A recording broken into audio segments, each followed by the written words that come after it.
Ya, jadi hari ini gue mau menjawab pertanyaan. Aduh, ngeblur gak sih? Nah, mau menjawab pertanyaan-pertanyaan yang kemarin gue bikin di Instagram. Ceritanya bikin Q&A. Anjir. Setelah menyortir sekian banyak pertanyaan-pertanyaan ngaco yang gue ngajak ngobrol tentang balap, terus akhirnya pada ada yang nanya, "Bang, udah berak belum?" Masa kayak gitu nanyanya? Ya udah dong. Setelah susah-susah gue ngajak kalian para followers gue tercinta ngobrol serius, akhirnya setelah seharian ada pertanyaan-pertanyaan serius. Jadi hari ini gue bakal menjawab pertanyaan-pertanyaan kalian kemarin. Mana tadi ya? Udah gue save. Pertanyaan pertama, kenapa? Ntar gue taruh di sini nih, muncul pertanyaannya. Yoi. Kenapa mau ikut balapan dari Areksans 8? Kenapa mau ikut balapan? Sebenarnya dari awalnya itu gue nggak ada niat mau jadi pembalap, tapi kebetulan ada temen waktu itu balapan duluan, terus nonton gitu, sampai akhirnya gue ngajak bokap gue nonton, terus kayak gimana ya, kayak izin gitu, "Pak, boleh nggak ikut balap?" Kebetulan waktu itu lagi ada rezeki lebih juga, jadi akhirnya dibolehin dan akhirnya balap dan menghasilkan ya hasil yang lumayan sebenarnya, bisa dibilang lumayan lah. Selama gue balap dari awal itu udah ngantongin juara nasional, berarti 3 kalau yang tahun lalu dicabut dihitung. Itu. Lanjut, next. Zarvan, balapan dari umur berapa? Nah, waktu pertama kali gue balapan itu umur 2012, gue umur 13 tahun. 13 tahun gue pertama kali balapan. Mobil pertama yang gue pakai itu BMW E36. Udah pernah gue bahas di podcast gue yang pertama kali sebenarnya. Kalau mau nonton podcastnya. Kalau mau lihat mobilnya. Next. Cara memulai karir jadi pembalap. Cara mulai jadi pembalap yang pasti lo harus siapin waktu yang cukup banyak, karena kalau balapan tuh mungkin persiapannya bisa seminggu. Itu lo full nyiapin buat hari Minggu balap. Terus kedua yang pasti tabungan yang cukup, karena selama belum ada sponsor itu ya bisa dibilang mahal sih balap. Kalau belum ada sponsor tuh berat lah kalau misalnya pakai kantong sendiri. Jadi siapin tabungan yang cukup banyak lah buat balap. Terus apalagi ya cara memulai karir jadi pembalap, menurut gue yang kalau gue waktu itu apalagi ya banyak-banyak nanya-nanya sana sini sih sama senior-senior gitu supaya tahu jadi harus gimana dan apa. Dan yang pasti kalau mau jadi pembalap harus punya KIS, karena kalau nggak, KIS itu kartu izin start. Kalau misalnya nggak punya KIS nggak boleh start gitu. Lanjut lagi. Nah, nih pertanyaannya sama nih kanan kiri. "Bang, review Jazz Banteng dong sama spek Jazz." Nih gua deh. Review Jazz Banteng. Jazz yang gue pakai tahun lalu itu sebenarnya nggak terlalu banyak sih perubahannya, karena kan peraturan dari kelasnya mesin nggak boleh diapa-apain. Jadi cuma boleh di blueprint. Blueprint tuh kayak apa ya? Ngebalance mesinnya biar lebih seimbang gerakan mesinnya, bobot mesinnya apa segala macem. Terus cuma boleh ganti kopling, ganti air filter, ganti knalpot, pasang unit chip, terus ganti coilover, velg, disc brake boleh ganti ukuran yang sama tapi boleh lebih pakai material yang lebih kuat. Terus kampas rem juga di brake pad boleh ganti. Terus apalagi ya, selang rem ganti. Terus ya interior semua dicopot, AC gitu-gitu dicopot, kayak ya yang keperluan mobil standar lah itu dicopot semua, karena buat ngurangin berat juga biar ringan.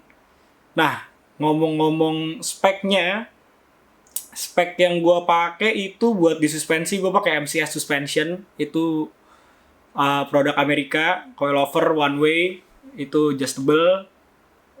Terus apa lagi ya, air filter pakai KNN, kopling XD kalau nggak salah, knalpot dari ADV exhaust, terus full system ya dari downpipe sampai ujung, terus apa, selang rem spoon, unit chip, jok Sparco, bucket seat, setir Sparco, bagasi belakang fiber, kaca pintu belakang sama kaca bagasi udah polikarbonat. Terus pakai unit chip, piggyback, dashtek kalau yang nggak tahu unit chip. Terus apa lagi ya mobil gue? Seat belt 6 titik yang pasti. Terus apa, brake pad pakai Hawk. Disc brake pakai apa gue, disc brake ya, lupa gue. Brembo kalau nggak salah. Iya. Pakai itu. Terus ya udah, sisanya ya kayak bensin pakai Pertamax turbo biasa, karena emang diregulasinya dibatasin semuanya. Ya udah pakai yang ditentuin dari penyelenggara. Itu. Nih buat yang mau lihat mobilnya, ini nih mobilnya nih.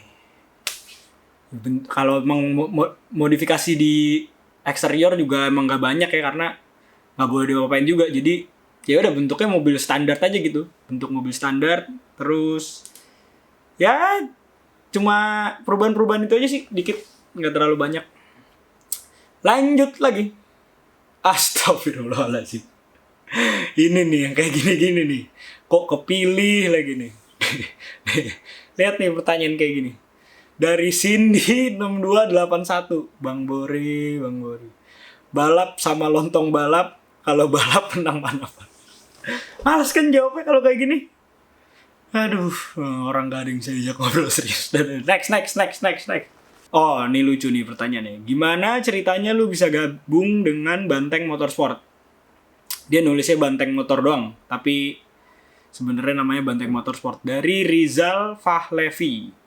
Jadi pertama kali gue gabung Banteng itu tahun 2018 akhir. Itu gue diajak karena pertamanya mereka ngerjain jazz di bengkel gue lah. Pada waktu itu tuh gue masih tim privateer, tim gue sendiri, ZR Motorsport. Jadi waktu itu Banteng masuk ke Sentul. Sebelumnya Banteng udah ada, cuman di speed off-road rally sama sprint rally. Buat di touring belum ada, baru di tahun itu baru ada. Jadi tahun itu mereka turun di Sentul. Terus mereka akhirnya bikin mobil ngerjainnya di bengkel gue, di Bar Speed. Dan sampai akhirnya waktu itu salah satu dari tim Banteng ngomong ke orang bengkel gue tuh, Zarvan mau nggak diajakin bareng ke tim Banteng. Terus disampaikan ke gue sama orang bengkel, ya dengan senang hati gitu kan menerima. Namanya dapat tim yang cukup gede juga di Indonesia. Akhirnya ya udah sampai sekarang deh masih di Banteng, dan alhamdulillah bisa nyumbangin 1 juara nasional. Ya juara umum lah sebenarnya, bukan juara nasional. Ke distract, ada message. Juara umum karena bukan kejurnas kan, tapi yang akhirnya title-nya dicabut ya udah nggak apa, yang penting tapi kan gue tahu performance mobilnya dan gue bisa menghasilkan apa sebenarnya kalau bukan dicabut title-nya. Kalau nggak dicabut gitu. Terus sama Banteng juga ya, gue mau sambil sedikit cerita lah biar manjangin durasi. Sama Banteng gue turun di apa aja ya, speed off-road turun. Speed off-road ikut, sprint rally kemarin ikut, terus sama Sentul. Ya kedepannya belum tahu nih, kita masih nunggu ya sampai pandemi ini kelar lah, baru ngeliat kapan ada balapan lagi. Sekarang semua di rumah aja, jangan kemana-mana. Itu lanjut. Waduh, berat banget pertanyaannya nih. Apa harapan Anda tentang balapan di Indonesia, terutama di Sentul dan speed off-road dan di off-road? Dari muh.aditya.f._r. Wah, ribet lu. Harapan gua buat balap di Indonesia mudah-mudahan ya semakin maju. Aduh, standar banget sih. Tapi ya semakin maju, karena kalau bisa dibilang lumayan ketinggalan ya, karena gue udah pernah balap di Malaysia juga.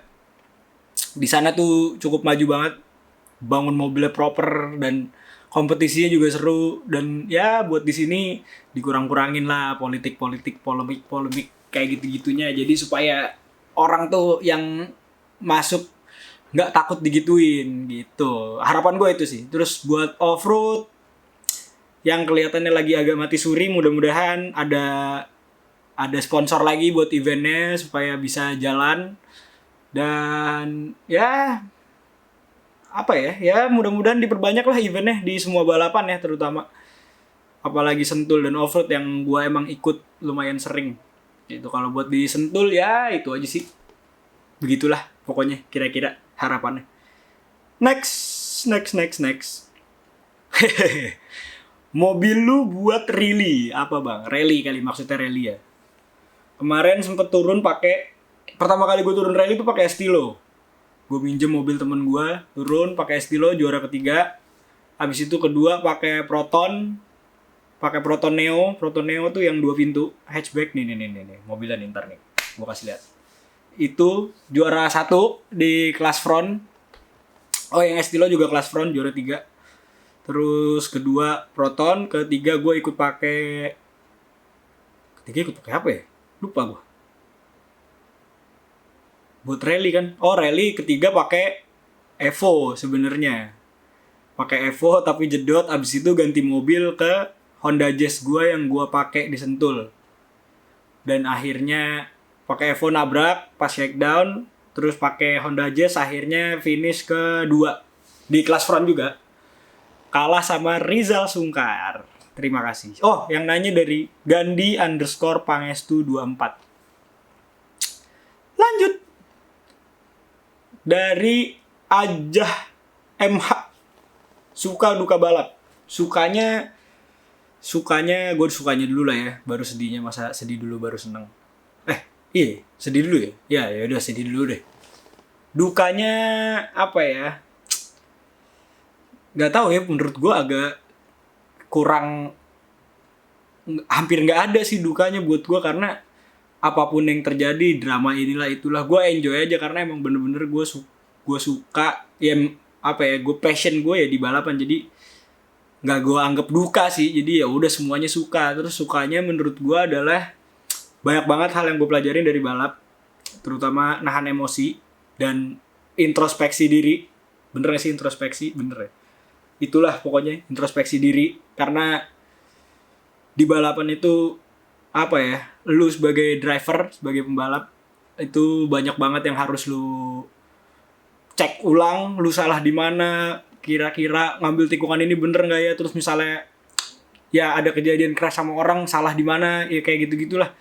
Terus lebih apa ya, membuat gue lebih jadi satu disiplin, dua lebih perasa lah, karena balapan tuh sama mobil lu nggak cuma sekedar ngegas rem, ngopling, ganti gigi, lu harus bisa nyeting mobil kayak gitu-gitu kan.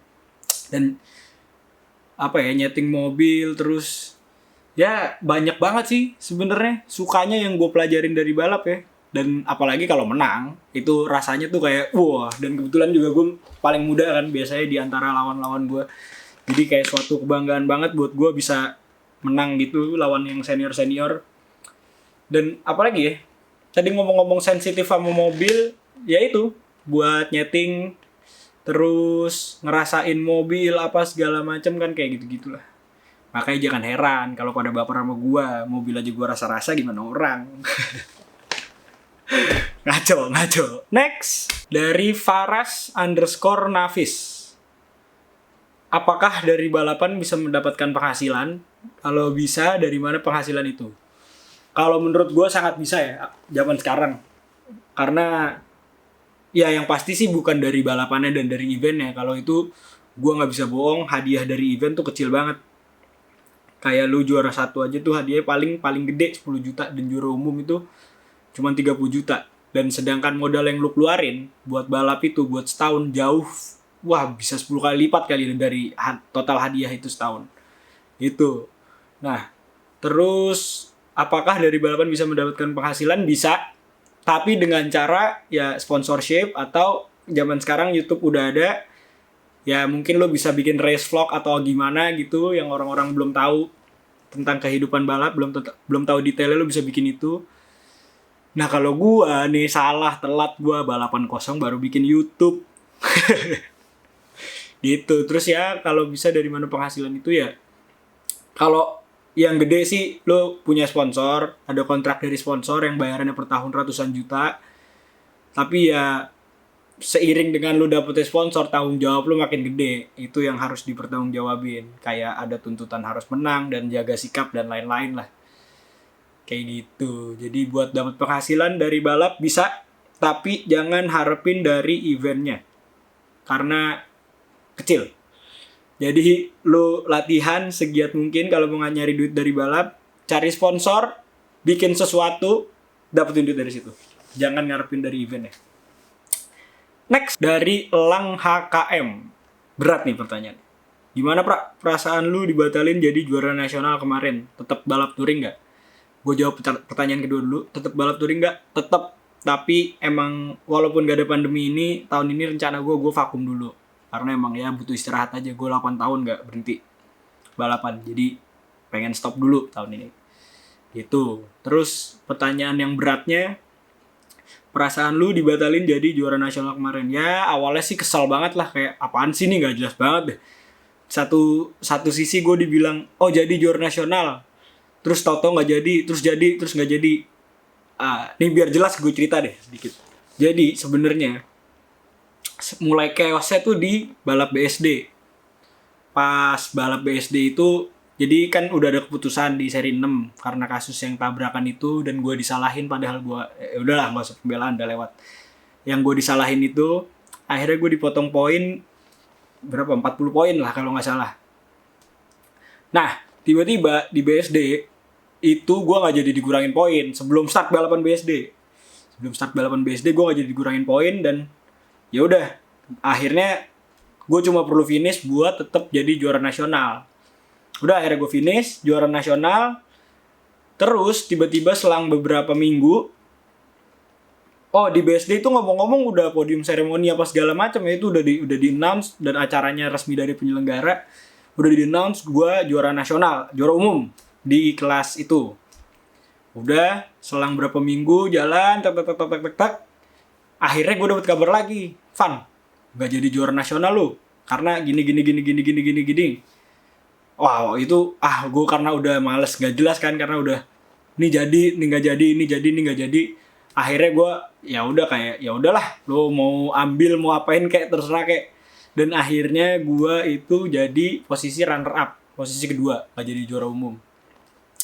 Ya cukup kecewa sih sebenarnya sama penyelenggara yang bisa kayak gitu, cuma ya udahlah, udah lewat, biarin aja. Dan emang lu senang apa masa menang balapan dengan kayak gitu caranya kan? Cuma ya udahlah, gue juga tahu performance gue di mana, sebenarnya gue juara umum kok.